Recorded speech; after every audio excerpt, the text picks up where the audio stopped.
എത്തായിരുന്നു പരിപാടി? പുല്ലേ പോത്തിന് പുല്ലരിച്ചോ? അന്ന് കുട്ടികളെ റിസൾട്ട് ഒക്കെ അറിഞ്ഞല്ലോ അറിഞ്ഞാ? ഫുൾ എ പ്ലസ് അല്ലേ? അല്ല എന്റെ മോന് ഫുൾ എ പ്ലസോ? Full A plus. ആൾക്കൊന്ന് കേൾക്കണോ? എന്റെ മോൻ തോറ്റു. എന്റെ മകനൊക്കെ ഒപ്പയിനല്ലോ. എന്താ പറയാ, നോക്കണ്ട നല്ല രസമായിക്കാരല്ല അപ്പൊ ഇന്നലെ. ഇന്നലെ അടിച്ചു പൊളിച്ചു. ഇന്നലെ 6 മണി കേക്ക് കൊടുന്ന് കണ്ട് അടിച്ചു പൊളിച്ചു സാറാക്കി. ഇന്നിപ്പോ മാറ്റി ചമഞ്ഞാണ്ടാണ് പോയിന്. എവിടെ സ്വീകരണം ഉണ്ടാറുണ്ട്. നമ്മളെ നല്ല കാര്യമില്ലല്ലോ ഇപ്പൊ. ബാഗ് ഇപ്പൊ മകന് നാടുവാനേക്കാരല്ലേ? ആനക്കൊന്ന് കേക്കണോ? ഇപ്പൊ തോൽക്കാ നല്ലത്. അതെ, 5 ദിവസത്തെ ടൂറ് സിംഗപ്പൂർക്ക്. ആ ഏതോ ചൈൽഡ് സംഘടന കൊണ്ടുപോവാണ് കുട്ടികളെ. നമ്മളൊക്കെ പഠിച്ച കാലത്ത് സൺഡ്രിങ്ങിനെ പറഞ്ഞു. മാത്രല്ല ഇത് കഴിഞ്ഞിട്ട് 5 ദിവസത്തെ ടൂർ പോലും ദുബായിക്കാ. അതും തോറ്റോൾക്ക്. എന്റെ മകൻ കേക്കണ്ടപ്പോ ഇത്.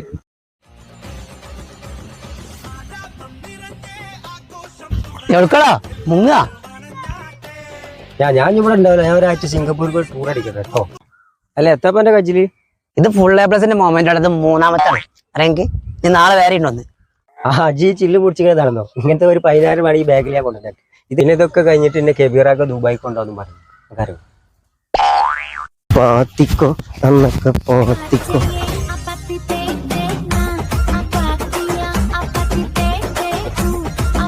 ആ തന്തനെ പേടിച്ച് ജയിച്ചാ പോത് തോറ്റാ മതിയല്ലപ്പോ ഇങ്ങനാണെങ്കിൽ.